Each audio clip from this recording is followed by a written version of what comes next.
को हटा देता हूँ, आप बुक साथ में लेके बैठिएगा। सबसे पहले विषय सूची देख लेते हैं मैंने कैसे बनाया है।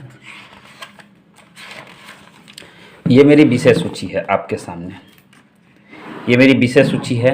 इस विषय सूची में अगर आप देख सकते हो तो देखिए कहाँ तक हमने पढ़ा है। ये इतिहास का प्राचीन भारत हम पढ़ रहे हैं। प्राचीन भारत में हमने कहाँ कहाँ जो है कौन कौन सी चीज़ें पढ़ी हैं, इसको रिकैप करना बहुत ही ज़रूरी है। और कितने बेजोड़ जो है कैसे नोट्स हम लोग आराम से बना ले रहे हैं। भारतीय इतिहास के स्रोत, प्रागैतिहासिक काल, सिंधु सभ्यता, वैदिक सभ्यता, महाजनपदों का उदय, जैन धर्म, बौद्ध धर्म, शैव धर्म, वैष्णव धर्म, इस्लाम धर्म, ईसाई धर्म, पारसी धर्म, मगध साम्राज्य का उत्कर्ष और सिकंदर। अब हमें मौर्य साम्राज्य पढ़ना है। आगे जो है हमें मौर्य साम्राज्य पढ़ना है। ये 1 से 10 जो है मैंने इधर लिखा है, ये लूसेंट का पेज है और हमने इसे समाप्त किया है 1 से 7 में। जी हाँ, अगर आप कंप्लीट कॉपी पेस्ट करेंगे तो 10 पेज का जो लूसेंट है वो आप 35 पेज में लिखिएगा। हमने इसे 7 पेज का नोट्स मैंने कम से कम में बनाया है। अगर आपने वो वीडियो नहीं देखा है तो प्लेलिस्ट है मेरे चैनल में, मैं लिंक में भी डाल दूँगा, तो वो ज़रूर देखिएगा। ग्राफ के माध्यम से, नक्शे के माध्यम से बहुत ही अच्छे तरीके से समझाया हुआ है। आज दूसरा दिन है और दूसरे दिन हम लोग शुरू करेंगे मौर्य साम्राज्य से।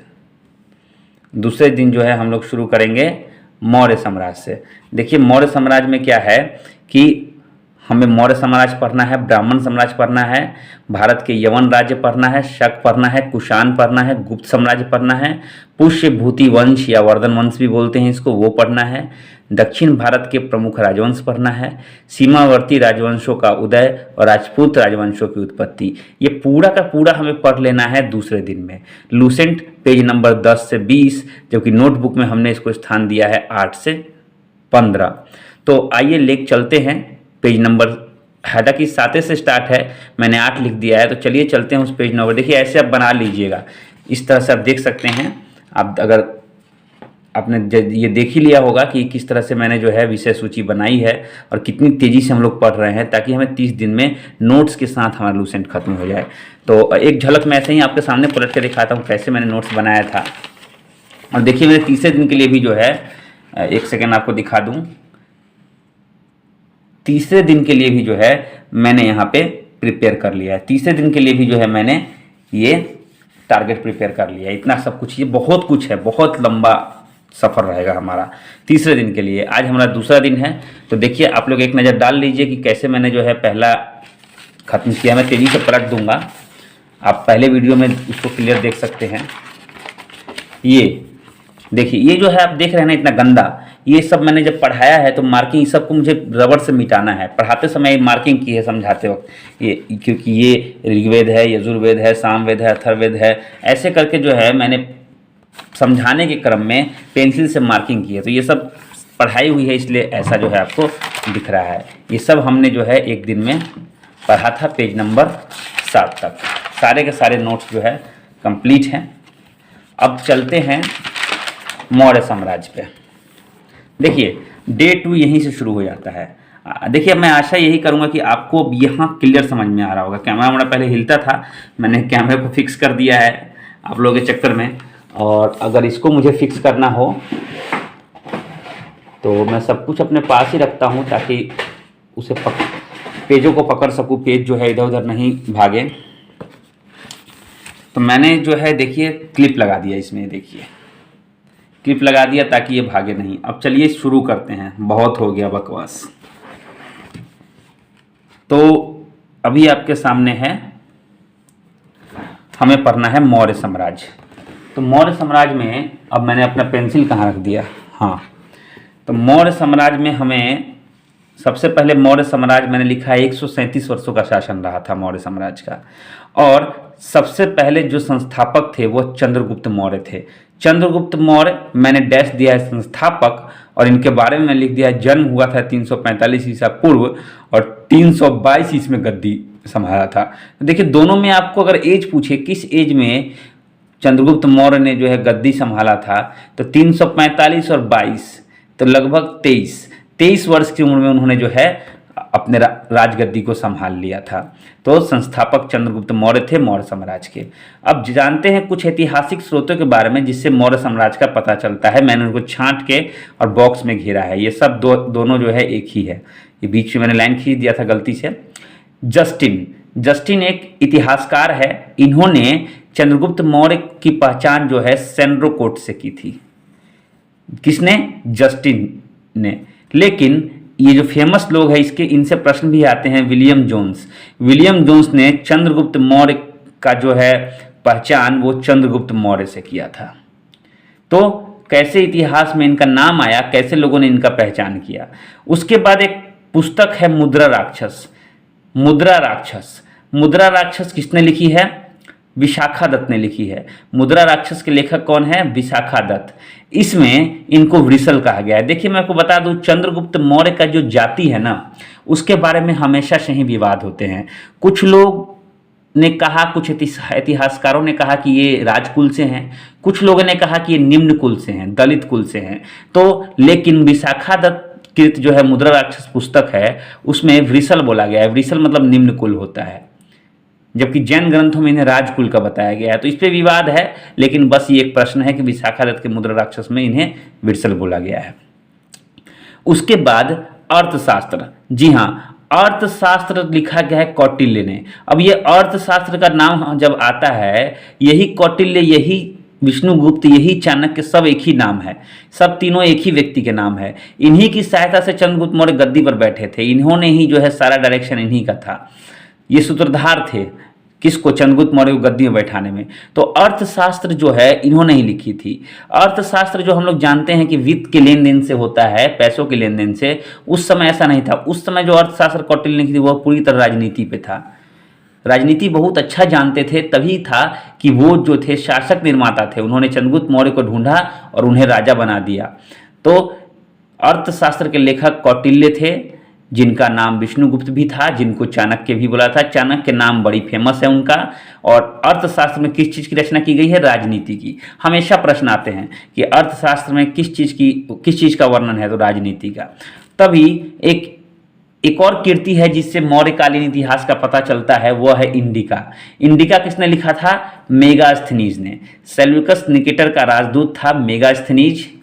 तो मेगास्थनीज ने जो है संस्कृति के बारे में बताया था, दरबारी संस्कृति के बारे। एक दरबारी था मेगास्थनीज उनका। उन्होंने जो है मौर्यकालीन संस्कृति के बारे में वर्णन किया था। किसमें? इंडिका पुस्तक में।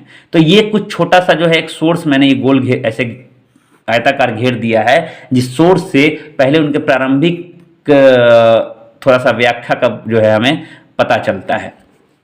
कुछ कीर्तियां भी थी। क्या क्या चीज़ें उन्होंने किया? तो 305 ईस्वी में उन्होंने क्या किया? सेल्यूकस निकेटर को हराया। जी हाँ, किसको हराया? सेल्यूकस निकेटर को हराया। कब हराया था? 305 ईस्वी में। और गुरु थे उनके भद्रबाहु। अगर आपने जैन धर्म पढ़ा है पिछले वीडियो में, तो भद्रबाहु को आप लोग जानते होंगे। इनके गुरु कौन थे? भद्रबाहु थे। उनसे उन्होंने जैन शिक्षा ली थी। जैन धर्म के अनुयायी थे चंद्रगुप्त मौर्य। चंद्रगुप्त का जो भवन था, राजभवन, वो किस चीज़ का था? लकड़ी का था। यह हमेशा प्रश्न आता है। लकड़ी का था, लोहे का था, पत्थर का था, तांबे का था, मिट्टी का था, ऐसे ऐसे ऑप्शन आते हैं। तो चंद्रगुप्त मौर्य का जो भवन था वो किस चीज़ का था? लकड़ी का था। 298 ईसा पूर्व में श्रवण बेलगोला में उपवास से मृत्यु। जो जैन लोग जो होते हैं ना, वो लोग उपवास भी करते हैं।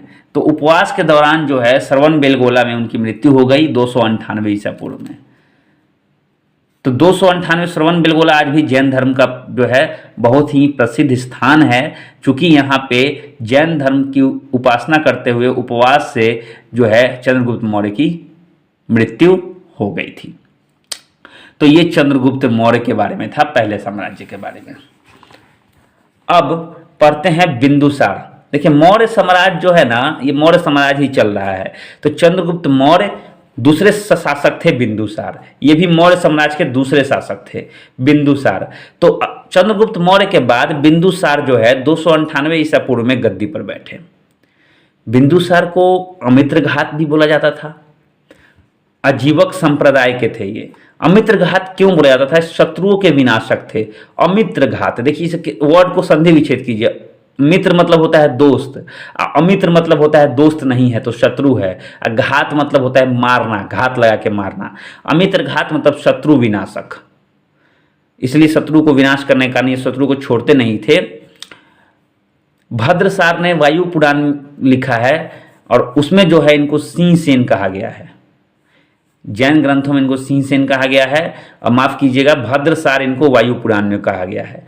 वायु पुराण एक पुराण है जिसमें जो है बिंदुसार को क्या कहा गया है, भद्रसार कहा गया है। बिंदु हटा के भद्र लगा दिया गया है, किसमें, वायु पुराण में। और जैन ग्रंथ के अनुसार ये इनको सिंह सेन कहा गया है। अब तक्षशिला में 2 विद्रोह हुआ था इनके समय में, जिनमें उन्होंने सुसीम और अशोक को जो है भेजा था और उन्होंने जाके दमन किया था। बौद्ध विद्वान तारानाथ है, उन्होंने इनको 16 राज्यों का विजेता बताया है। किसने बताया है? अभी तक हम बिंदुसार की ही बात कर रहे हैं। तो देखिए बिंदुसार के क्या क्या नाम है, पहले देख लीजिए। अमित्रघात, भद्रसार, सिंहसेन, 16 राज्यों का विजेता, ये सब इनके नाम है। अगर बात आएगी किसने किसने क्या कहा है, तो अमित्रघात जो है कहा गया है क्योंकि ये शत्रु के विनाशक थे, आजीवक संप्रदाय के अनुयायी थे ये। भद्रसार वायु पुराण में इनको कहा गया है, सिंहसेन को जैन ग्रंथ में कहा गया है, और तारानाथ ने इन्हें जो है 16 राज्यों का विजेता बताया है। ये बिंदुसार की कहानी है। अब थोड़ा ज़्यादा हमको पढ़ना पड़ेगा अशोक के बारे में। जी हाँ, अशोक का साम्राज्य एक बार थोड़ा सा देख लीजिए कि पूरे भारत में अशोक का साम्राज्य कहाँ था। थोड़ा दक्षिण भारत को छोड़ के बाकी सब जगह अशोक थे, सिंध, पंजाब, पाकिस्तान, सब जगह अशोक ही अशोक थे। तो चलिए पढ़ते हैं अशोक के बारे में। कैमरे को मैं ऊपर कर दूं, ऐसे मैं सोचता हूं कि आपको बहुत ही क्लियर दिखाई दे रहा होगा। मैंने जूम नहीं किया है। चलिए हम लोग आ गए मौर्य साम्राज्य अशोक के बारे में पढ़ने। देखिए मैंने मौर्य साम्राज्य ऊपर लिखा है और एक लाइन खींची है, उसमें मैं सबके बारे में लिख रहा हूं। अशोक 269 ईस्वी में गद्दी पर बैठे थे। अशोक कब बैठे थे गद्दी पर? 269 ईस्वी पूर्व में। उस समय ये अवंती के राज्यपाल थे। अवंती एक छोटा सा राज्य था, उसी के राज्यपाल थे ये। मास्की एवं गुर्जरा अभिलेख है, उनमें इनका नाम अशोक मिलता है। मास्की एवं गुर्जरा, तो मास्की एवं गुर्जरा अभिलेख जो है उनके, ये एक ऐसे शासक थे, पहले शासक, जिन्होंने अभिलेख के माध्यम से अपने इतिहास को जिंदा रखा था। अपना इतिहास ये लोग लिखते थे अभिलेखों पर। ये अभिलेख के माध्यम से जो है जनता को आदेश देते थे। वही अभिलेख बाद में जब मिले तो मौर्य साम्राज्य में अशोक के राजपाट का पूरा कच्चा चिट्ठा सामने आया। तो मास्की एवं गुर्जरा में जो है इनका नाम क्या मिलता है? अशोक मिलता है। पुराणों में इनको अशोक वर्धन कहा गया है। पुराणों में इनको क्या कहा गया है? अशोक वर्धन। ये तो इनके नाम हो गए जिनसे ये फेमस है।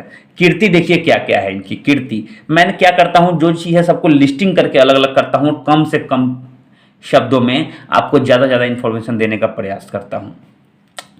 कीर्ति देखिए 261 ईसा पूर्व में उन्होंने कलिंग पर आक्रमण किया। 269 में गद्दी पर बैठे और 261 और 69 में कितना का अंतर? 8 साल का अंतर। मतलब अपने शासन के 8वें वर्ष में उन्होंने कलिंग पर आक्रमण किया। कभी कभी ईयर नहीं पूछ के ये पूछ देता है किस वर्ष में उन्होंने अपने शासन के किस वर्ष में जो है कलिंग पर आक्रमण किया था। तो 8वें वर्ष में, कब? 261 ईसा पूर्व में। उनको दीक्षा जो मिली थी वो उपगुप्त से मिली थी, यानी उनके गुरु जो थे वो उपगुप्त थे, जो कि एक बौद्ध भिक्षु थे। यानी बाद में इन्होंने बौद्ध धर्म को जो है ज़्यादा मान्यता दी। बौद्ध धर्म को संरक्षण दिया किसने? अशोक ने। बराबर की गुफाओं का निर्माण जो है किसने करवाया? अशोक ने करवाया। अशोक ने क्या करवाया? बराबर की गुफाओं का निर्माण। अरे भैया, ये गुफाओं का निर्माण करने की क्या आवश्यकता थी? तो आजीवकों हेतु। आजीवक संप्रदाय के थे ना, आजीवक संप्रदाय के बिंदुसार थे। उसी संप्रदाय की रक्षा के लिए जो है बराबर की गुफाओं का निर्माण अशोक ने करवाया था। आजीवक संप्रदाय की जो स्थापना है वह मक्खली गोसाल ने की थी। स्थापना किसने की थी? मक्खली गोसाल। उसके बाद उन्होंने क्या किया, अपने पुत्र महेंद्र और पुत्री संघमित्रा, एक संघमित्रा ट्रेन भी चलती है 2295 2296 उसका नंबर है, वो बेंगलोर से पटना चलती है दानापुर। तो देखिए मिलन होता है साउथ से नॉर्थ का, तो वही संघमित्रा उन्हीं के नाम पे है। तो पुत्र महेंद्र और पुत्री संघमित्रा दोनों को उन्होंने कहाँ भेजा था, श्रीलंका। क्यों भेजा था, बौद्ध प्रचार के लिए। 84,000 स्तूपों का निर्माण करवाया था। सोचिए आजकल एक भी स्तूप का कोई निर्माण करवाता नहीं है, अशोक ने 84,000 स्तूपों का निर्माण करवाया था। जी हाँ। उसके बाद शिलालेख का प्रचलन उन्होंने किया था।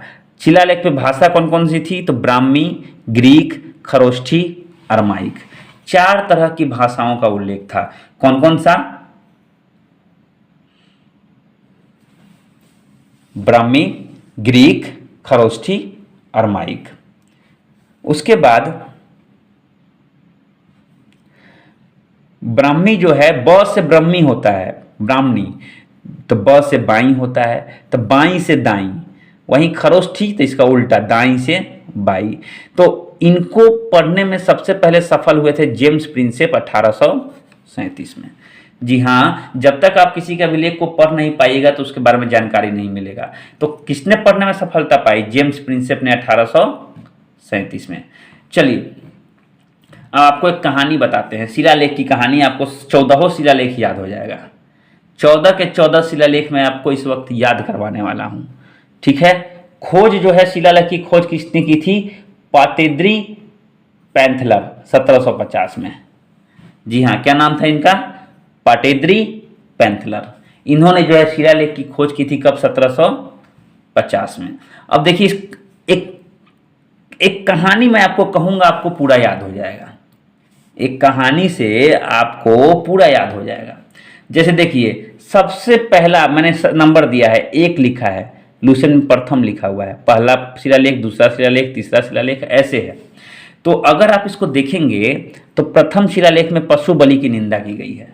यहां से कहानी शुरू होती है। एक ऐसा राजा जो कभी जो है पशुओं को नहीं मारना चाहता था, शाकाहारी राजा था, तो पशु बलि की निंदा की गई, उसका जो है पशु बलि का विरोध किया गया, उसकी बुराई की गई कि पशु बलि देना नहीं चाहिए।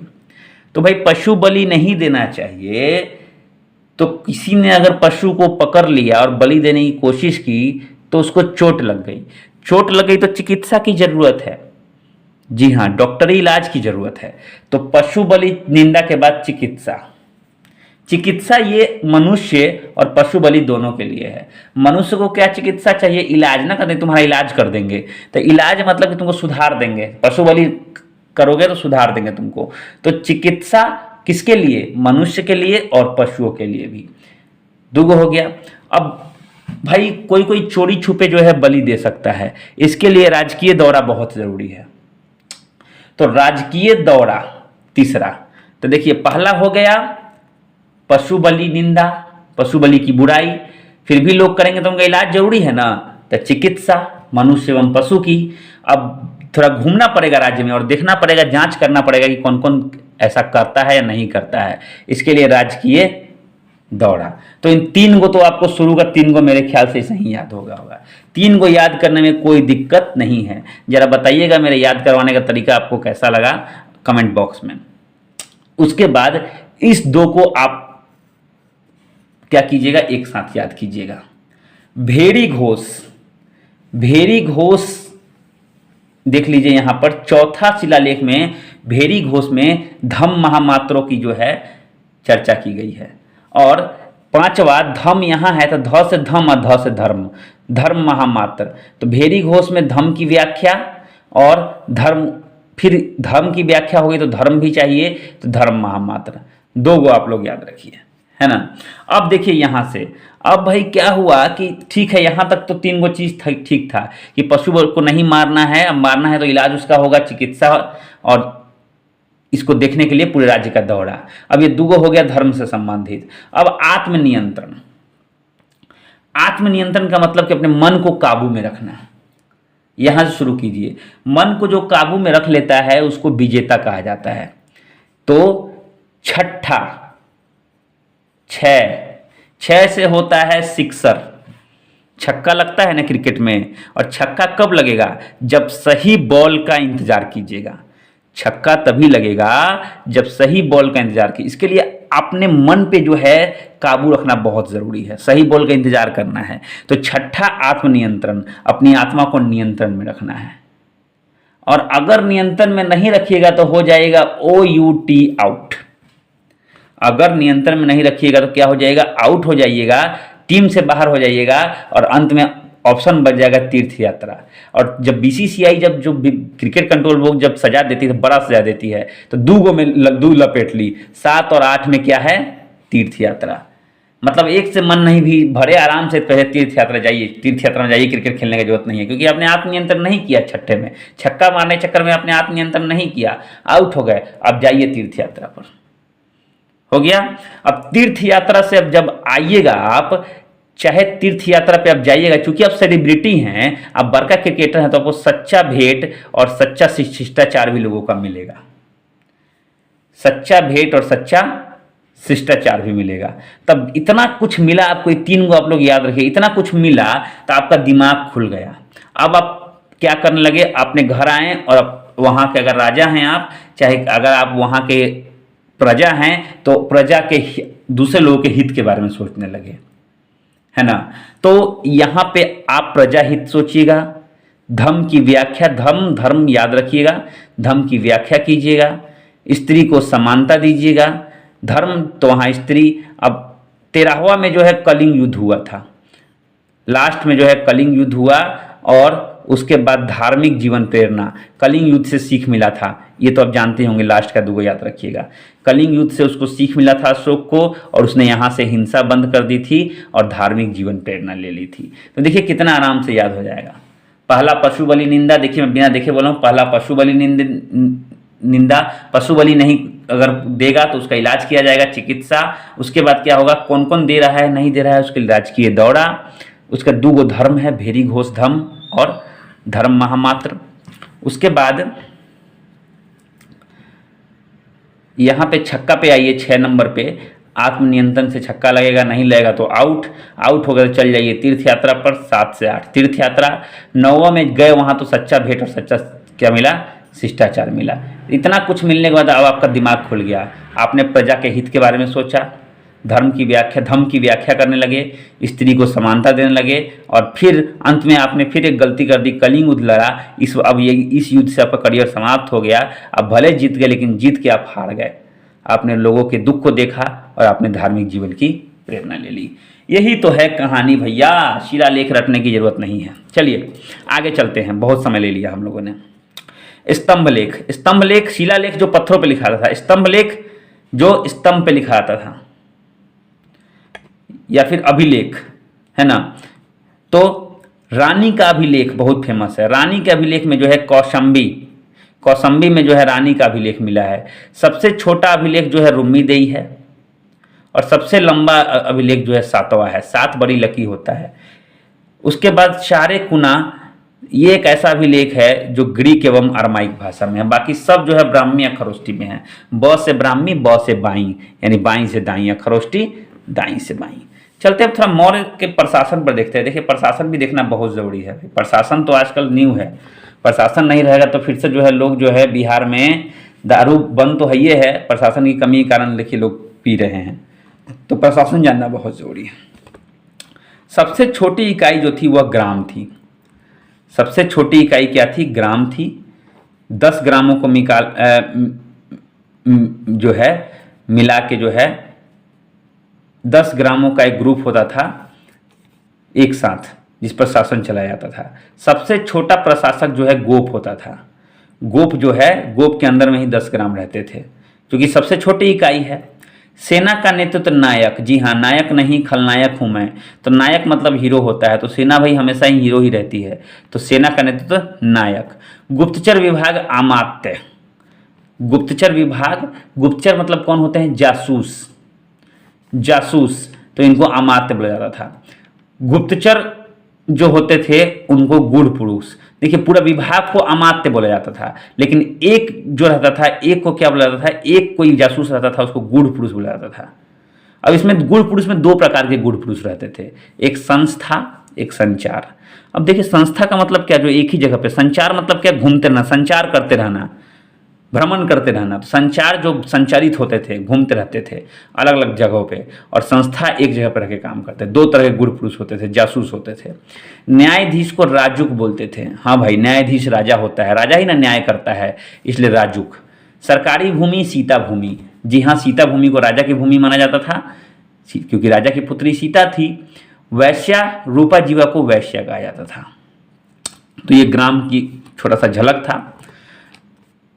चंद्रगुप्त मौर्य ने जो है जब नंद वंश का विनाश किया था तो उसको करने में जो है कश्मीर के राजा प्रवर्तक से जो है उन्होंने सहायता ली थी। किससे ली थी? एक क्वेश्चन आ जाता है कभी कभी, और आएगा ऐसा क्वेश्चन तो अधिकांश लोग छोड़ देते हैं, याद ही नहीं रहता है। अंतिम शासक कौन थे? बृहद्रथ। बृहद्रथ को क्या किया? पुष्यमित्र शुंग द्वारा उसकी हत्या कर दी गई 185 ईसा पूर्व में, और इसके बाद शुंग वंश की इसका शासन चला। तो बताइए कि अशोक आपको कितना प्रभावी लगा और कितने आराम से आपने पूरा जो है अशोक के बारे में पढ़ लिया। तो आइए चलते हैं हम नेक्स्ट पेज पे।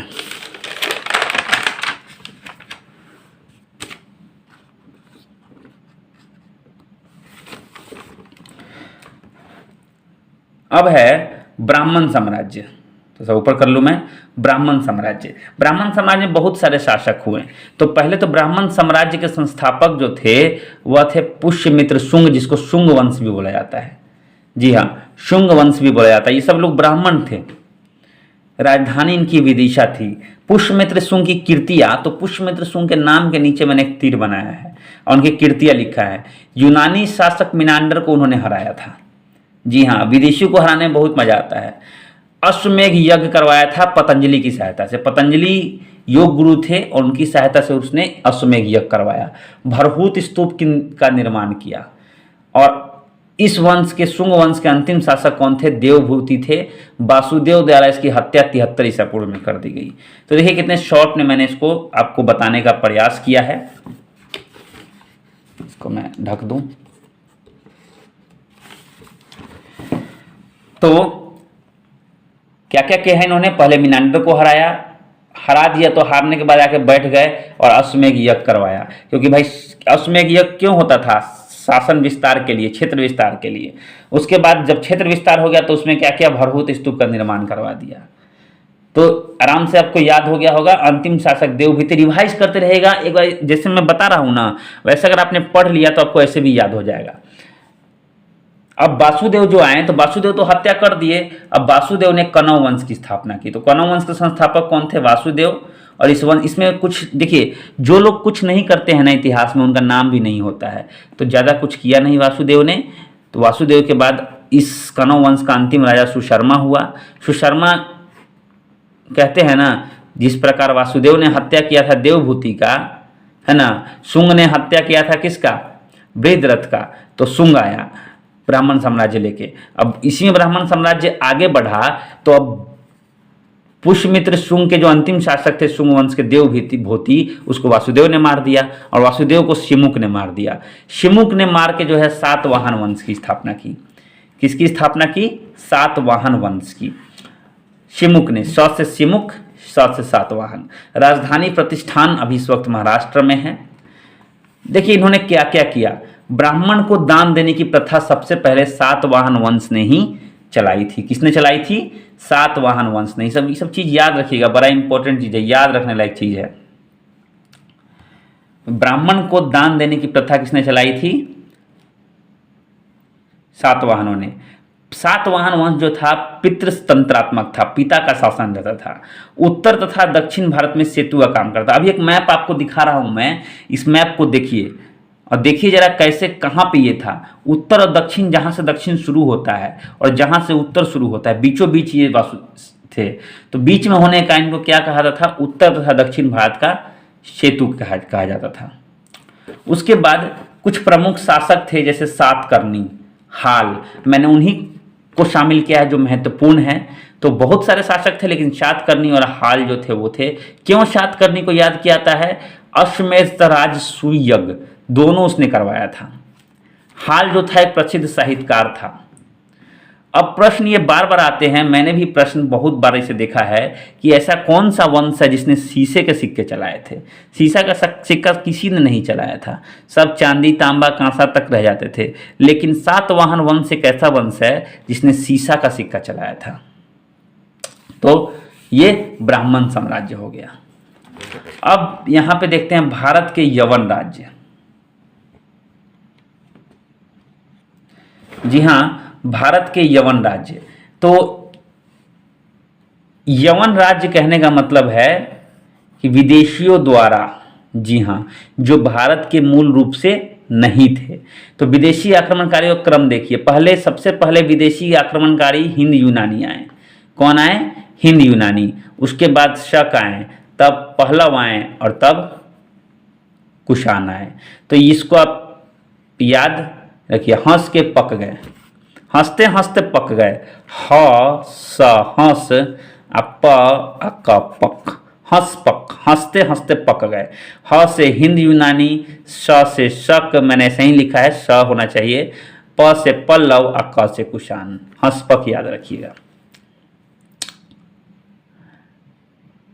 तो यहां पे देखिए, पहला आक्रमण जो है किसने किया था? डेमेट्रियस ने किया था। पहला आक्रमण भारत पे किसने किया था? डेमेट्रियस ने। डेमेट्रियस कौन था? बैक्टीरिया। अभी हम लोग हिंद यूनानी के बारे में पढ़ रहे हैं, शक पहलव कुषाण सबके बारे में पढ़ेंगे। हिंद यूनानी में सबसे पहला आक्रमण भारत पे किसने किया था? डेमेट्रियस ने किया था।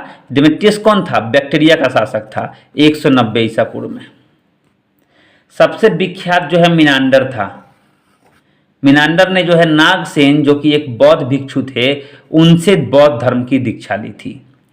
अब मिनांडर के बारे में थोड़ा जान लीजिए। मिनांडर जो है मिलिंद पन्हो के लेखक है। मिलिंद पन्हो एक पुस्तक है, प्रख्यात पुस्तक है। इसके लेखक कौन है? मिनांडर। उसके बाद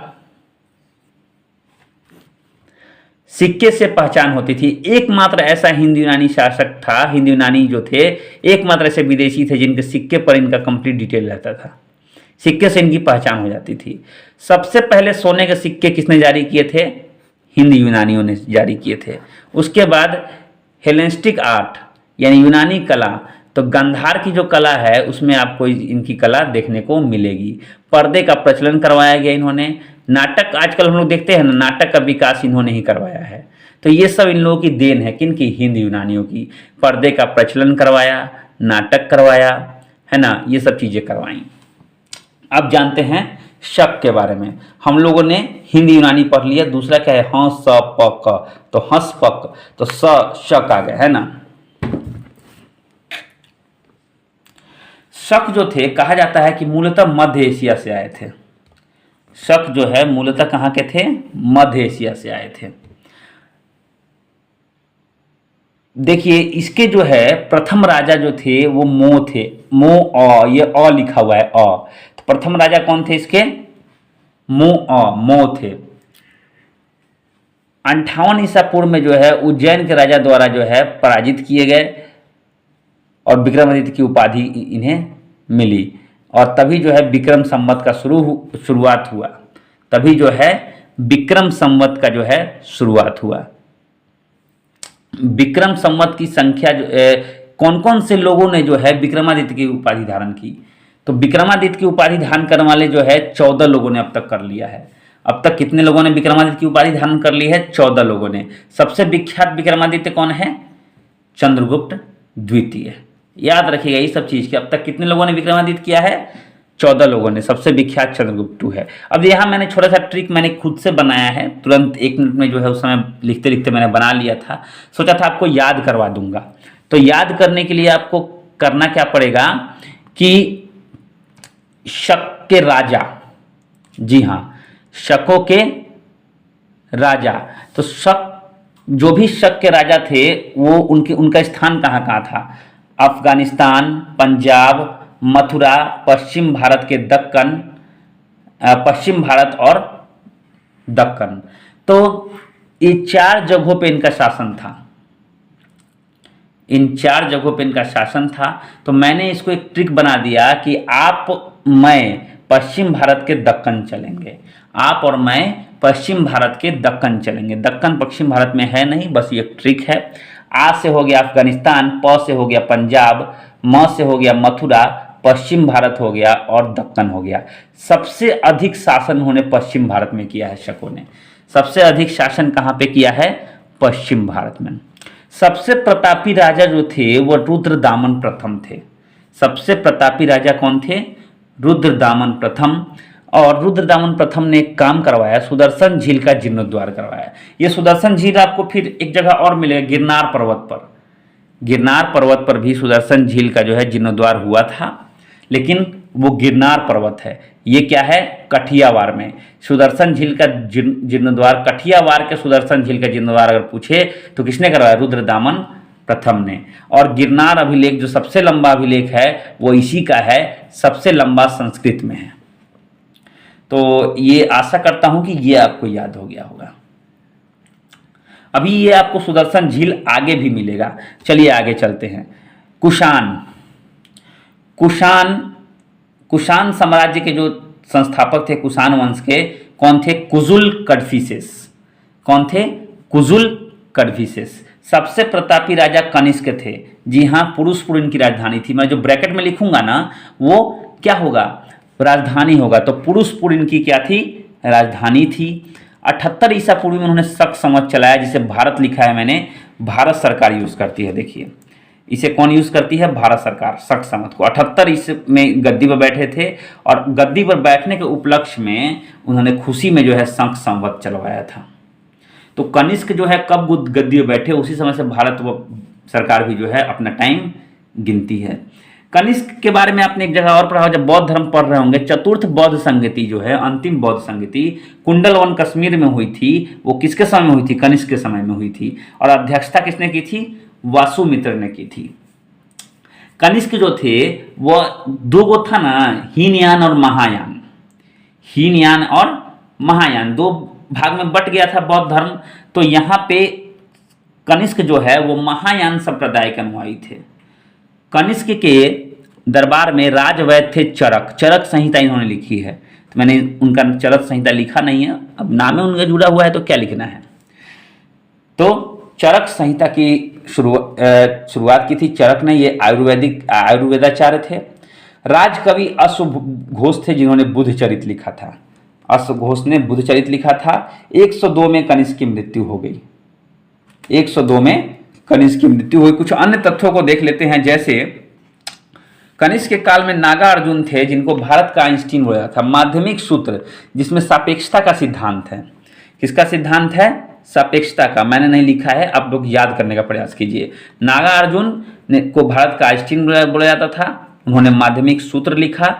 माध्यमिक सूत्र में किस चीज का वर्णन है? सापेक्षता का सिद्धांत। इसी की वजह से इनको आइंस्टीन बोला जाता था। उसके बाद कुषाण शासक एक थे देवपुत्र। देवपुत्र ने जो है क्या किया? गंधार शैली की शुरुआत की, मथुरा शैली की शुरुआत की और रेशम मार्ग को संरक्षण दिया। रेशम का व्यापार होता था चाइना से, उस मार्ग को उन्होंने संरक्षित किया। तो ये कुषाण वंश था। अब आते हैं गुप्त साम्राज्य। अब आते हैं गुप्त साम्राज्य। अब आशा करता हूं पहले वाले वीडियो से आपको यह सब क्लियर दिखाई दे रहा होगा। भारतीय इतिहास का स्वर्ण युग बोला जाता है। जी हाँ, गुप्तों को भारतीय इतिहास का स्वर्ण युग बोला जाता है। क्यों? तो सबसे महान जो शासक थे वो चंद्रगुप्त प्रथम थे। 320 में गद्दी पर बैठे हुए थे। थोड़ा सा इसके बारे में जान लेते। गुप्त साम्राज्य के जो संस्थापक थे वह श्रीगुप्त। कोई भी मैं अगर साम्राज्य लिखूंगा तो उसका संस्थापक मैं ऊपर ब्रैकेट में लिखता हूं। कौसंबी से इनका उदय हुआ था। कौसंबी से लोग आए थे। संस्थापक श्रीगुप्त थे। सबसे महान जो थे चंद्रगुप्त प्रथम थे। 320 में गद्दी पर बैठे। और लिच्छवी की राजकुमारी कुमारी देवी, ये कुमारी देवी नाम था, मैंने केवल देवी लिखा है याद करने के लिए। तो उससे इनका विवाह हुआ। महाधिराज की उपाधि निर्धारण की, विवाह करने की वजह से नहीं, ये बहुत ही प्रतापी राजा थे इसीलिए ऐसा किया। गुप्त संवत की शुरुआत इन्होंने कब की? 319-320 में। तो ये चंद्रगुप्त प्रथम था।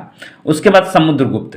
देखिए समुद्रगुप्त का नाम आपने बहुत सुना होगा, बार बार प्रश्न आते हैं। 395 में गद्दी पर बैठा। वो भारत का नेपोलियन कहा जाता था। नेपोलियन क्यों? तो नेपोलियन जीतता था बड़ा, तो हमेशा जीत दर्ज करते थे ये, इसलिए इनको जो है भारत का क्या कहा गया था? नेपोलियन कहा गया था। उसके बाद दरबारी कवि हरिसेन इन्हीं के दरबार में बैठते थे। इलाहाबाद प्रशस्ति के लेखक थे ये। इलाहाबाद प्रशस्ति के लेखक कौन थे? हरिसेन। और ये किसके दरबारी कवि थे? समुद्रगुप्त के। अश्वमेघ कर्ता की उपाधि दी गई थी, ये अश्वमेघ यज्ञ इन्होंने करवाया था। विक्रम अंक, कविराज, संगीत प्रेमी, सब इन्हीं का नाम था। लेकिन दुख की बात यह है कि इन्होंने अपने राज्य में संगीत को आश्रय नहीं दिया, लेकिन इनके सिक्कों पर वीणा बजाते हुए इन्हीं की का चित्र है अंकित। इस चीज को याद रखिएगा, कई बार प्रश्न में टकराए हैं। उसके बाद आते हैं चंद्रगुप्त द्वितीय। चंद्रगुप्त द्वितीय का नाम आपने सुना होगा। 380 में ये गद्दी बैठे थे, माफ कीजिएगा मैंने 395 पढ़ दिया था, 335 में गद्दी बैठे थे समुद्रगुप्त, और ये 380 में जो है गद्दी पर बैठे। सबसे प्रसिद्ध कवि कालिदास जो थे इन्हीं के दरबार में रहते थे। सबसे प्रसिद्ध कवि कालिदास इन्हीं के दरबार में रहते थे। फाहियान ने चंद्रगुप्त द्वितीय के समय में ही यात्रा की थी। शकों पर विजय इन्होंने प्राप्त किया, और शकों के पर विजय के उपलक्ष्य में इन्होंने चांदी के सिक्के भी चलाए थे। पहली बार नहीं चलाए थे इसलिए मैंने वर्णन नहीं किया है। धन्वंतरी जो कि आयुर्वेदाचार्य थे, वाढ़ा मिहिर ये भी आयुर्वेदाचार्य थे, ये सब लोग इसी के दरबार में बैठते थे। तो ये आप लोग याद रखिएगा। उसके बाद एक अभिज्ञान शकुंतलम है, ये कालिदास ने लिखा है अभिज्ञान शकुंतलम। एकमात्र ऐसा ग्रंथ है जो कि यूरोपीय भाषा में सबसे पहले अनुवाद हुआ। इसके बाद भागवत गीता का अनुवाद हुआ था। तो सबसे पहले अभिज्ञान शकुंतलम जो है इनके लेखक कालिदास थे, और इस रचना का जो है अनुवाद यूरोपीय भाषा में सबसे पहले हुआ था। तो ये याद रखिए, वेरी वेरी इंपॉर्टेंट है। अब आते हैं कुमारगुप्त। कुमारगुप्त इनको गोविंद गुप्त भी बोलते थे। 415 से 454 तक रहे थे। इन्होंने सबसे इंपॉर्टेंट एक ही काम किया, वह किया नालंदा विश्वविद्यालय की स्थापना की। अब भले बख्तियार खिलजी ने उसको जला दिया हो, लेकिन स्थापना तो कर दिए ना भाई, अपना काम कर दिए थे। उसके बाद स्कंदगुप्त। स्कंदगुप्त ने क्या किया? सुदर्शन झील, देखिए आ गया ना, यहाँ भी ऊपर में भी सुदर्शन झील का जीर्णोद्वार था। देखिए ऊपर लेके चलता हूँ, यहाँ भी सुदर्शन, और ऊपर है भाई, अच्छा यहाँ भी सुदर्शन झील का जीर्णोद्वार, लेकिन कहाँ था? कठियावाड़ में। और किसने किया था? तो रुद्रदामन प्रथम ने। रुद्रदामन प्रथम शक के थे। और यहाँ पे गुप्त साम्राज्य में भी सुदर्शन झील का जीर्णोद्वार हुआ था। गिरनार पर्वत पर स्थित था ये झील। हुनों का आक्रमण स्कंदगुप्त के समय ही हुआ था। हुनों को हराया भी था स्कंदगुप्त ने। तो प्रश्न हमेशा आते रहते हैं कि एकमात्र गुप्त शासक जिसके समय में हुनों का आक्रमण हुआ था, स्कंदगुप्त। अंतिम शासक कौन थे? विष्णुगुप्त थे। थोड़ा सा प्रशासन के बारे में जानेंगे, गुप्त साम्राज्य के प्रशासन के बारे में। तो पुलिस अधिकारी को दंडापाशिक, अधिकारी किसको बोलते हैं भाई? ऑफिसर को। तो ऑफिसर ही ने दंड देता है, तो पुलिस अधिकारी दंडापाशिक।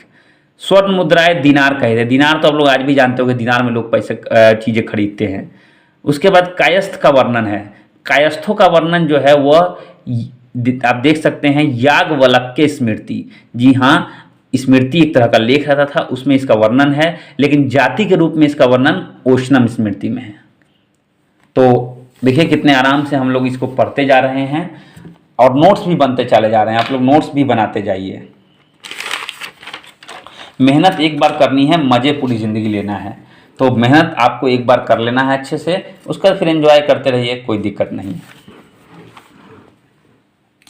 आइए आगे चलते हैं।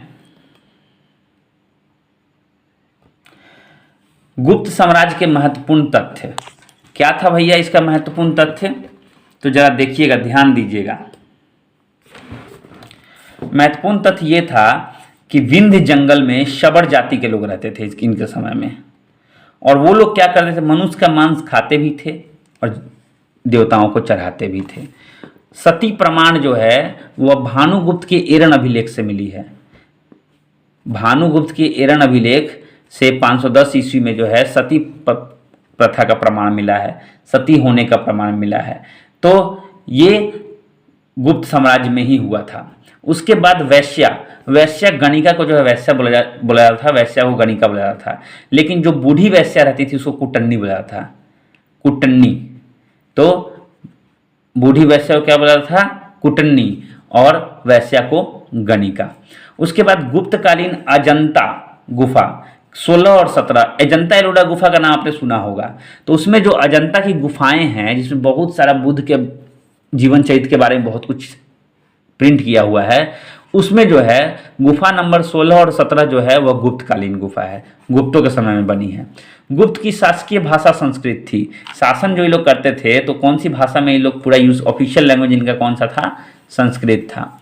उसके बाद चांदी सिक्के जो थे वो रुपया बोले जाते थे, रुपया, चांदी के सिक्के जो है रुपया बोले जाते थे। गुप्त समाज में ही मंदिर बनाने की कला का जन्म हुआ। मंदिर जो लोग बनाते हैं आज तरह तरह की, गुप्त कला में ही शुरुआत हुई थी।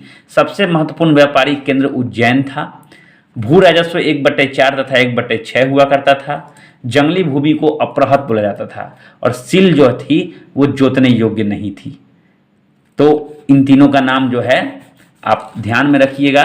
देखिए कितने आसानी से हम लोग, ऐसे ही आप लोग अगर कैटेगरी वाइज करके पढ़िएगा तो आपको दोबारा रिवाइज करने में भी आसानी रहेगा। कितने आराम से हो गया। आगे देखिए, आगे है पुष्यभूति वंश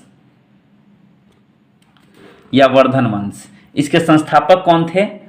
पुष्यभूति थे और राजधानी इन्होंने बनाई थी थानेश्वर में।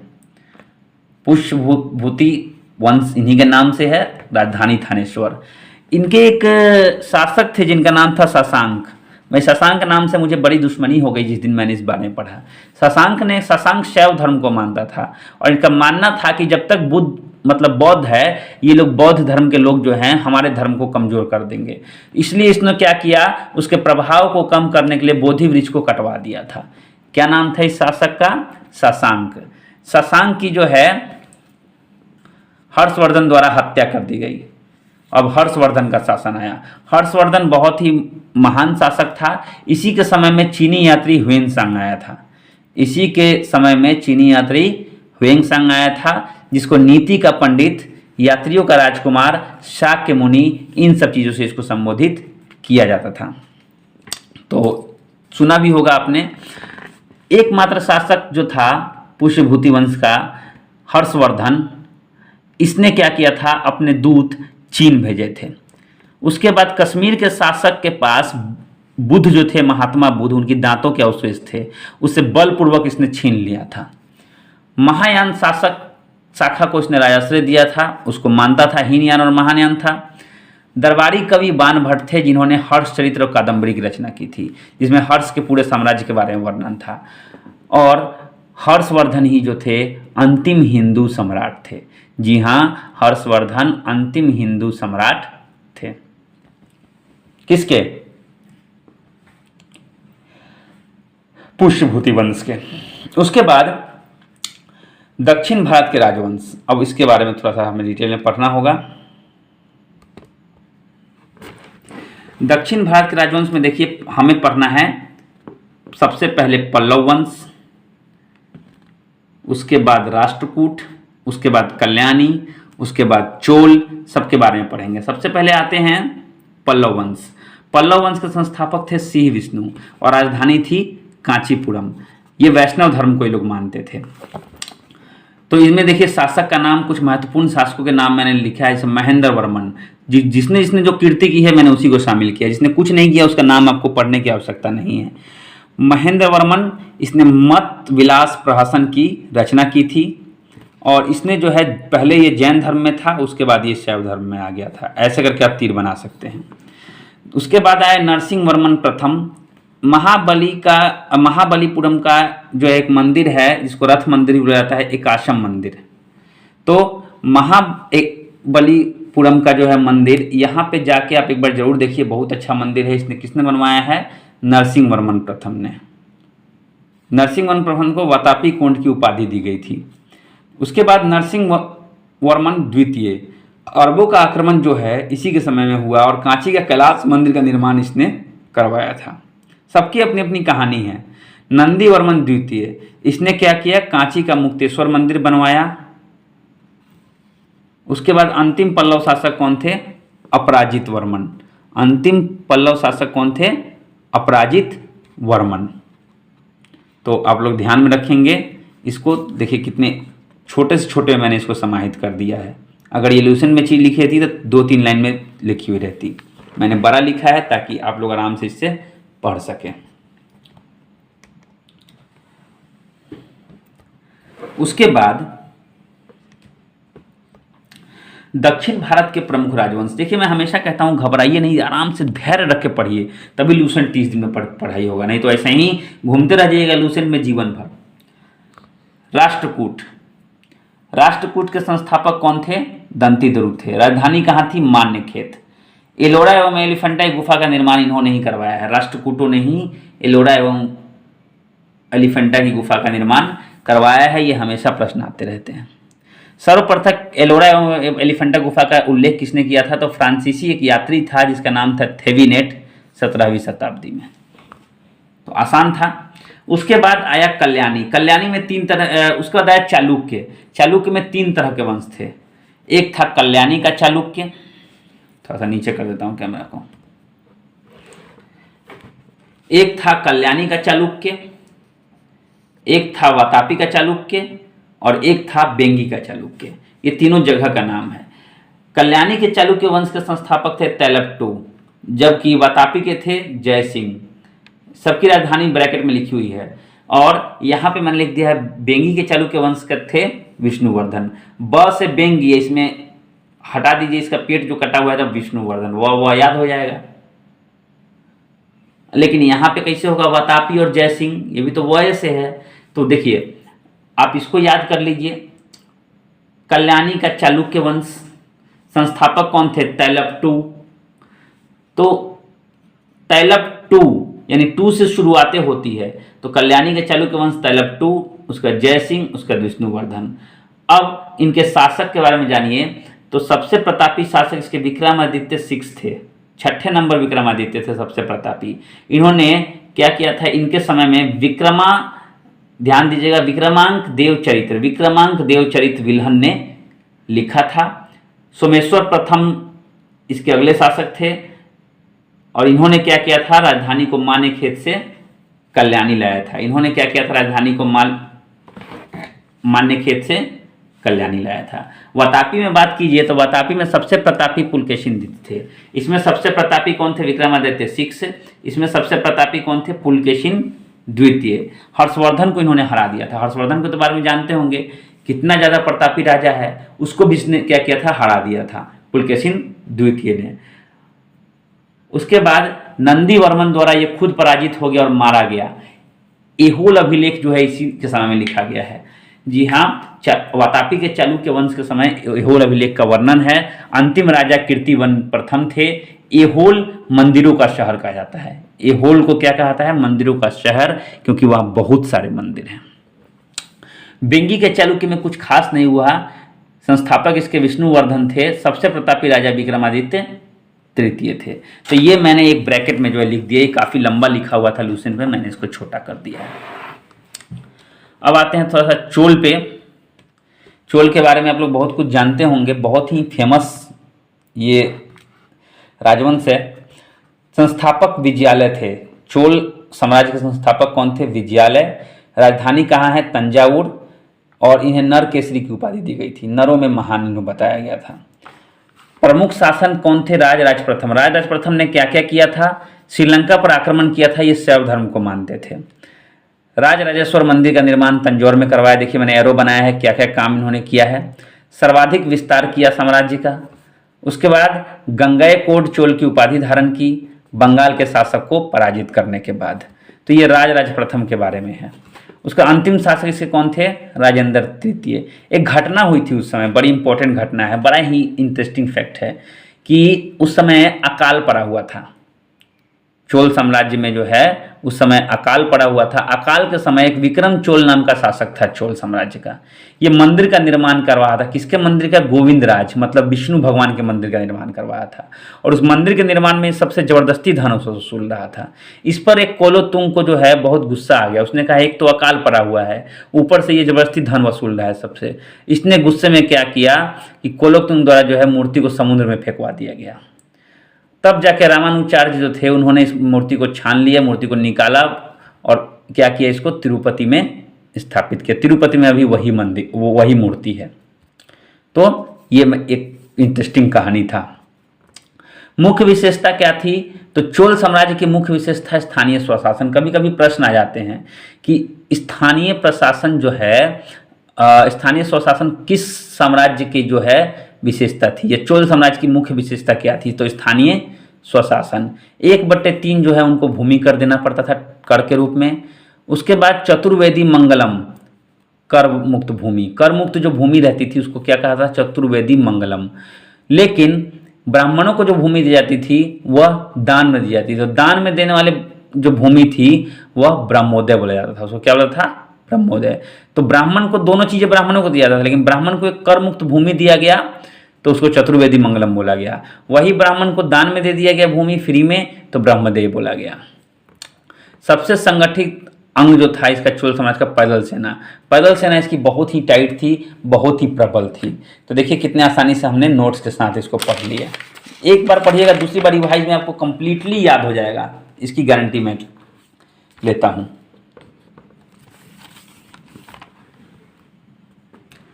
अब आते हैं चोल में, थोड़ा सा और देखते हैं। देखिए ये पेज नंबर है, इस पे मत जाइएगा, ये पेज नंबर है। नटराज प्रतिमा, नटराज प्रतिमा जो है वो चोल कालीन ही है, देख सकते हैं। नटराज प्रतिमा जो है वह चोल कालीन में है। चोल के समय में ही नटराज प्रतिमा का निर्माण हुआ था। सबसे महत्वपूर्ण बंदरगाह कावेरीपट्टनम था, और विष्णु उपासक को अलवार और शिव उपासक को नयनार। नयन से शिव, शिव भगवान के 3 नयन होते हैं, तो नयनार, और विष्णु उपासक अलवार हो गया। अब है ये छोटे छोटे वंश है, थोड़ा इनको देख लेते हैं। यादव वंश, अब ये यादव वो वाले यादव नहीं है, यूपी बिहार वाले यादव भैया, लालू जी वाले यादव, अखिलेश जी वाले यादव, वो नहीं है। ये यादव इनका नामे था, ये दक्षिण भारतीय राजवंश थे, यादव इनका नामे था। संस्थापक थे भिल्लम पंचम, अब समझ में आ गया होगा, यादव नहीं। राजधानी इनकी देवगिरी थी। सबसे प्रतापी राजा जो थे वो सिंहण थे। सबसे प्रतापी राजा कौन थे, सिंहण थे। अंतिम शासक जो थे वह कौन थे, रामचंद्र। जी हाँ, रामचंद्र इनके अंतिम शासक थे। मालिक कफूर के सामने इसने आत्मसमर्पण कर दिया था, किसने, रामचंद्र ने। आगे होयसल वंश, होयसल के जो है संस्थापक विष्णुवर्धन थे। राजधानी द्वार समुद्र थी, और हेलीविड जो कि आधुनिक हेलीविड है अभी द्वार समुद्र। अंतिम शासक ने क्या किया, मालिक कफूर द्वारा पराजित हो गए, और वीर बल्लाल ने क्या किया, इसकी हत्या कर दी। अंतिम शासक जो थे, माफ कीजिएगा, अंतिम शासक वीर बल्लाल थे, मालिक कफूर द्वारा इसे पराजित कर दिया गया था। कभी कभी होता है, टंग स्लिप करता है जब आप लंबा पढ़ रहे हो इतना सारा। मैं लगभग 11 बजे से पढ़ रहा हूँ, 11:15 माफ 10:30 से, और इस समय बज रहे हैं सुबह के 3:30। सारे नोट्स मैंने आपके लिए अभी बनाए हैं, तो थोड़ा सा टंग स्लिप हो सकता है। कदम वंश, मयूर शर्मन, राजधानी बनवासी। गंगवंश, बृहस्पति पंचम ने। काकतीय वंश, बीटा प्रथम, राजधानी कहाँ थी, अमरकोंड। तो ये छोटी छोटी चीज़ें थी, इनका कुछ खास योगदान था नहीं। आगे देखते हैं सीमावर्ती राजवंश। सीमावर्ती राजवंश से आप लोग क्या समझते हैं, सीमावर्ती राजवंश मतलब जो सीमावर्ती क्षेत्रों में थे। तो हमें 3 राजवंशों के बारे में पढ़ना है, पाल वंश, सेन वंश और कश्मीर के राजवंश। बड़ा लंबा लंबा लिखा हुआ है, देखो मैंने कितने आसानी से इसको समाहित कर दिया है कॉलम में। पाल वंश संस्थापक गोपाल, राजधानी मुंगेर। आदेनपुरी की स्थापना जो है, आदेनपुरी विश्वविद्यालय की स्थापना किसने की थी, गोपाल ने ही की थी। ये प्रश्न हमेशा आते ही रहते हैं। बौद्ध धर्म जो था, बौद्ध धर्म के अनुयायी था, ये को मानने वाला था। महान शासक थे इसके धर्मपाल। धर्मपाल ने क्या किया, उत्तरापद स्वामी की जो है उपाधि धारण की थी, और उपाधि किसने दिया था, सोढल ने दिया था। सेन वंश में देखिए तो सामंत सेन थे, इसके संस्थापक कौन थे, सामंत सेन। राजधानी थी नदिया, बाद में लखनौती हो गई। दान सागर, अद्भुत सागर, ये जो है बल्लाल सेन की कृति है। बल्लाल सेन ने इन्हें क्या कहा था, दान सागर, अद्भुत सागर। उसके बाद शैव धर्म, शैव धर्म के ये अनुयायी थे। ये किसके अनुयायी थे, शैव धर्म के। यहाँ एक चीज़ और ध्यान देने योग्य बात है, ये बल्लाल सेन जो मैंने लिखा है, ये बल्लाल सेन ने दान सागर और अद्भुत सागर का जो है क्या किया था, निर्माण करवाया था। महान शासक लक्ष्मण सेन थे इसके, सबसे महान शासक कौन थे, लक्ष्मण सेन। दरबार में जयदेव, जयदेव याद है ना, गीत गोविंद के रचनाकार, धोथी, ये सब ऐसे बड़े बड़े हला युद्ध ऐसे लेखक रहते थे। प्रभुनेश्वर मंदिर जो है देवपारा में, उसका निर्माण इसने करवाया। पहला शासक ऐसा था जिसने अपना अभिलेख हिंदी में लिखवाया। जी हाँ, इसका अभिलेख आप भी पढ़ सकते हैं। सेन वंश जो थे, इन्होंने अपने अभिलेख को किसमें लिखवाया था? हिंदी में। बंगाल का अंतिम हिंदू शासक था ये, बंगाल में ये अंतिम हिंदू शासक। बंगाली में सेन लोग रहता है। कश्मीर में बहुत सारे लोग हैं, छोटा छोटा देखते हैं। कारकोट वंश 627 इसमें गद्दी पर बैठा। दुर्लभ वर्धन इसके संस्थापक थे। ह्वेन सांग की कश्मीर यात्रा इसी के समय हुई थी, कारकोट वंश के समय में। ह्वेन सांग की कश्मीर यात्रा। सबसे शक्तिशाली कौन थे? ललितादित्य मुक्तापीठ, कारकोट वंश के संस्थापक ललितादित्य मुक्तापीठ। मार्तंड मंदिर का निर्माण इन्होंने ही करवाया था। तो इसको आप एक बार में ऐसे घेर लेंगे। आगे उत्पल। अब यहां देख सकते हैं उत्पल जो है, उत्पल ये एक अलग क्या है? साम्राज्य है। इसके प्रशासक, इसके संस्थापक कौन थे? अवंती वर्मन। नहरों का निर्माण करवाया गया। उसके बाद एक लेडीज कहिए उसको, एक महिला रानी हुई थी जिनका नाम था द्विदा। ये बहुत ही महत्वाकांक्षी शासिका थी। इन्होंने अवंतीपुर की स्थापना की थी। उसके बाद लोहार वंश। लोहार वंश का संस्थापक था संग्राम राज।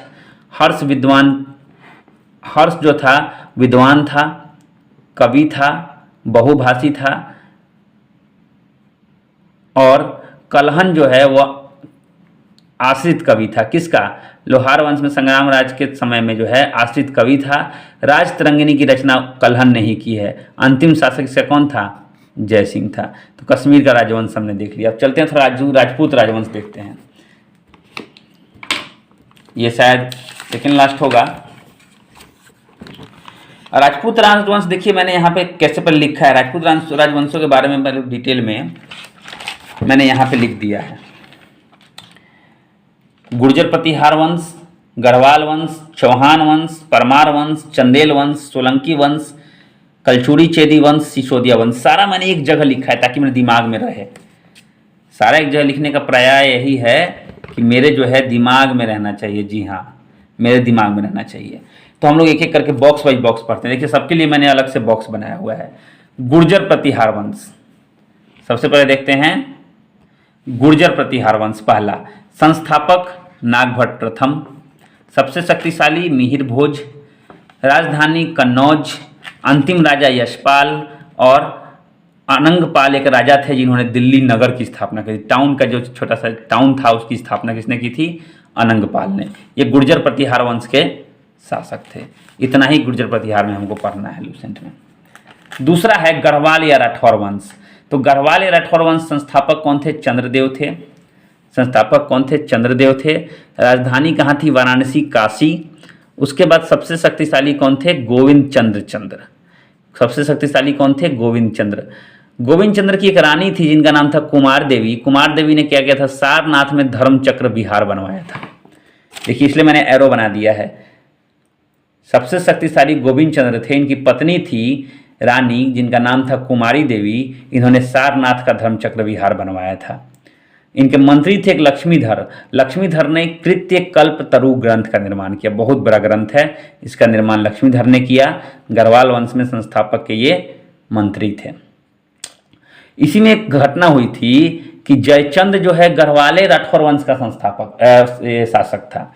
जयचंद का नाम आपने सुना होगा। इसी की पुत्री संयोगिता थी जिसका अपहरण पृथ्वीराज तृतीय ने कर दिया था। ये अंतिम शासक था चौहान वंश का। 1194 में चंदावर का युद्ध हुआ जिसमें मोहम्मद गौरी ने जो है किसको मार दिया? जयचंद को मार दिया। तो जयचंद भी गढ़वाल वंश का शासक ही था। अब आते हैं चौहान वंश। चौहान वंश देखेंगे, इसको चहमान वंश भी बोला जाता है। इसको जो है चहमान वंश भी बोला जाता है। संस्थापक कौन थे? वासुदेव थे। देखिए, मैंने राज लिखा है, राज से राजधानी हो गया। राजधानी कहाँ थी? अहिच्छत्र थी। अहिच्छत्र से अजमेर ले जाया गया। शक्तिशाली राजा थे, मैंने खाली शक्तिशाली लिखा है। विग्रह राज फोड़ बीसल देव, ये पूरा एक नाम है। कवि जो थे वो कौन थे? तो दरबारी कवि उनके थे सोमदेव, जिन्होंने ललित विग्रह राज कि जो है एक ललित विग्रह राज की कीर्ति की थी सोमदेव ने। 2.5 दिन का झोपड़ा विद्यालय के रूप में पहले इन्होंने ही बनवाया था। विग्रह राज चतुर्थ जो हैं इन्होंने जो है माफ कीजिएगा, हाँ, इन्होंने जो है 2.5 दिन का झोपड़ा बनवाया था। तो 2.5 दिन का झोपड़ा एक मस्जिद था, लेकिन उस समय नहीं था, उस समय एक विद्यालय था, बाद में उसको मस्जिद बना दिया गया। अंतिम शासक कौन थे? पृथ्वीराज तृतीय। पृथ्वीराज के दरबारी कवि थे चंद्रबरदाई। चंद्रबरदाई की कविता सुनिएगा ना तो बहुत मजा आएगा। तो इन्होंने एक रचना की जिनका नाम था पृथ्वीराज रासो। जी हाँ, जिसमें पृथ्वीराज के पूरा राजशाही चीज़ों के बारे में लिखा हुआ था। जैन मंदिर का शिखर जो है रणथंभौर में एक जैन मंदिर है, उसका शिखर जो है पृथ्वीराज तृतीय ने लगवाया है। तराइन का युद्ध हुआ, प्रथम युद्ध 1191, जिसमें मोहम्मद गौरी के साथ हुआ। गौरी को हरा दिया इन्होंने। लेकिन राजपूतों में एक बहुत खराबी ये थी कि ये लोग किसी को हराते तो मारते नहीं थे, उसको भेज देते थे। वो हार के गया, दोबारा आया पूरा जोश के साथ 1192 में, और इस बार पृथ्वीराज तृतीय मारे गए। तो ये पृथ्वीराज की कहानी थी। यही पृथ्वीराज तृतीय है जिन्होंने जयचंद की पुत्री संजोगिका को तो मंडप पर से हर लिया था। परमार वंश। परमार वंश संस्थापक उपेंद्र राज हैं। राजधानी धारा है, लेकिन प्राचीन राजधानी उज्जैन है। तो प्राचीन नाम से ही पता चलता है, पुराना नाम उज्जैन, तो उज्जैन। शक्तिशाली जो है राजा भोज, सुना होगा आपने, कहाँ राजा भोज कहाँ गंगू तेली, है ना। तो राजा भोज सबसे शक्तिशाली थे। उसके बाद भोपाल के दक्षिण में इन्होंने क्या किया? भोजपुर झील का निर्माण करवाया। भोपाल के दक्षिण में इन्होंने भोजपुर झील का निर्माण करवाया। किसने? राजा भोज ने। राजा भोज का भी हम लोग पूरा पढ़ेंगे। वही थे, इसमें थे बहुत सारे, लेकिन ये जो थे राजा थे, महान राजा। चिकित्सा, गणित, व्याकरण ग्रंथ सबकी रचना इन्होंने की। इन्हें कविराज की उपाधि दी गई थी। धारा नगरी जो है इनका जो था विद्या तथा विद्वानों का शहर बन गया था। चित्तौड़ में त्रिभुवन नारायण मंदिर का निर्माण किसने करवाया है? राजा भोज ने ही करवाया है। और भोजपुर नगर की स्थापना राजा भोज ने ही की है। संस्कृत विद्यालय बनवाए, सरस्वती मंदिर बनाए। कुल मिला के इनका क्या पता चलता है कि विद्या के प्रति ये बहुत ही सीरियस थे। आगे देखते हैं चंदेल वंश। चंदेल वंश के संस्थापक कौन थे? नन्नुक थे। नन्नुक, इनकी राजधानी थी खजुराहो। राजा धंग जो थे वह उन्होंने क्या किया? राजधानी को कलिंजर से खजुराहो स्थापित किया था। सबसे प्रतापी राजा इसके कौन थे? यशोवर्मन। जिननाथ, विश्वनाथ, वैद्यनाथ मंदिर, तीनों मंदिर का निर्माण जो है किसने करवाया था? यशोवर्मन ने करवाया था। कंदरिया महादेव का मंदिर का निर्माण 999 में इसने करवाया था। लेकिन अंत में गंगा जमुना संगम पर जो है तपस्या करते हुए इसने अपने शरीर का त्याग दे दिया था। विद्याधर जो था, विद्याधर एक ऐसा शासक था चंदेल वंश का जिसने गजनवी का प्रतिरोध सफलतापूर्वक किया था, रोक के रखा था उसको। तो चंदेल वंश में याद रखिए कुछ और तथ्य भी हैं, जैसे आल्हा उदल। आल्हा उदल चंदेल वंश में एक परमादित्य देव थे, उनके सभा में आल्हा उदल रहते थे। 2 सेनापति थे। अब ये दोनों सेनापति जो है पृथ्वीराज तृतीय से युद्ध करते करते मारे गए थे। परमादित्य देव ने क्या किया? ऐबक की अधीनता स्वीकार कर ली। तो ऐबक की अधीनता जो है, कुतुबुद्दीन ऐबक की अधीनता इसने स्वीकार कर ली। इसके मंत्री को पसंद नहीं आया। मंत्री का नाम था अजय देव। अजय देव ने इसको मार दिया, इसकी हत्या कर दी। तो ये था चंदेल वंश का इतिहास। अब है सोलंकी वंश। सोलंकी वंश जो थे ये गुजरात के चालुक्य थे। गुजरात में ज़्यादातर इनका ये था। संस्थापक मूलराज प्रथम, राजधानी अनिलवाड़।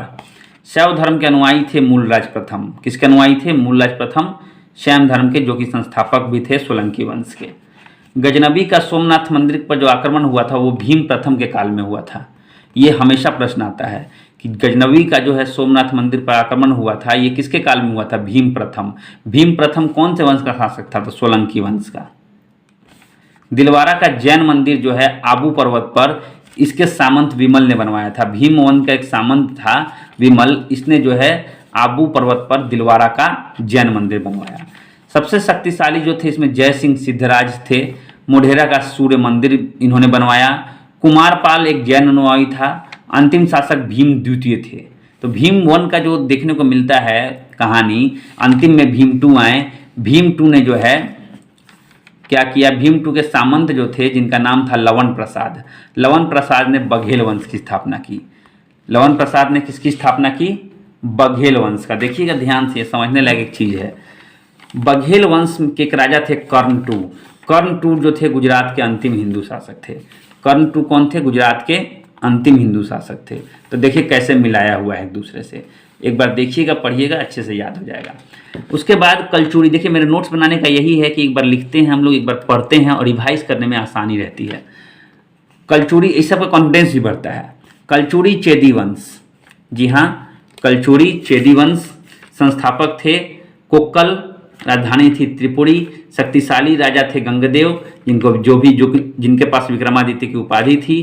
कर्णदेव जो थे इन्होंने कलिंग पर विजय प्राप्त किया था। तो छोटा सा है, ज़्यादा प्रश्न इसमें से आते नहीं हैं। सिसोदिया वंश अपने आप को सूर्यवंशी भी बोलते थे। इसके संस्थापक मेवाड़ राजवंश थे। कोई व्यक्ति विशेष नहीं था, ना ऐसा वर्णन है इतिहास में। राजधानी कहाँ थी, चित्तौड़। राजा कुंभा जो थे उन्होंने जो है विजय स्तंभ का निर्माण, राणा कुंभा सिसोदिया वंश के थे, इन्होंने विजय स्तंभ का निर्माण करवाया था। खतौली का युद्ध हुआ था राणा संगा एवं इब्राहिम लोदी के मध्य, इसमें लोदी हार गया था। 1518 में हुआ था खतौली का युद्ध। उसके बाद ये मैंने राजपूतों का कुछ क्रम लिख रखा है। तो पहले नंबर पे गुर्जर प्रतिहार वंश है, सोलंकी है। देखेंगे सही कालक्रम का पता इतिहास में सही से पता चलता नहीं है, फिर भी मैंने जो है इंटरनेट वगैरह सब कुछ से छांट के जो है ये चीज़ लिखा कि कैसे इसका क्रम था। कभी हो सकता है कि क्रम में आ जाए। तो गुर्जर प्रतिहार वंश, सोलंकी, उसका चौहान, चंदेल, परमार, चालुक्य, बघेल, उसके बाद कलचुड़ी, उसके बाद राठौर। तो ये क्रम है, क्रम में थोड़ा सा इधर उधर हो सकता है, इस पर ज़्यादा ध्यान आप नहीं देंगे। मैंने तो एक बार लिख के कट कर दिया था।